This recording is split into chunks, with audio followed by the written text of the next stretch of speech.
Sugatan matapos sumemplang ang isang rider sa Valladolid, Negros Occidental. Dahil daw sa aso biglang tumawid sa kalsada. Sa Bacaray, Ilocos Norte naman, dead on the spot ang rider na sumalpok sa isa pang motorsiklo. Yan ang Ronda Probinsya ni Susan Enriquez.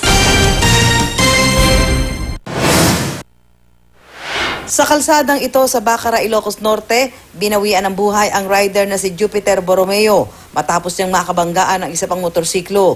Base sa investigasyon, mabilis ang pagpapatakbo ni Borromeo kaya nasalpok nito ang motorsiklong minamaneho naman ni Santos Galanza. Tumilapon si Borromeo at tumama pa sa bakod ng isang bahay. Nagtamo naman ng minor injury si Galanza. Nakatakdang mag-usap ang mga pamilya ni Borromeo at Galanza. Sa bayan naman ng Carasi sa Ilocos Norte pa rin, nasagip ang 20 anyos na babae matapos siyang mahulog sa isang balon. Ayon sa pulisya, posibleng namimitas ng kaimito o nag-iigib ng tubig ang biktima kaya ito nahulog sa balon. Mabuti na lang at may nakalaylay na lubid na ginagamit sa pag-iigib at ito ang kinapitan ng biktima. Agad din namang nirespondihan ng kanyang ina ang biktima nang marinig nito ang sigaw ng kanyang anak. Napag-alaman ng pulisya na may problema umano sa pag-iisip ang biktima. Maayos na ang kalagayan ng babae matapos masuri sa ospital.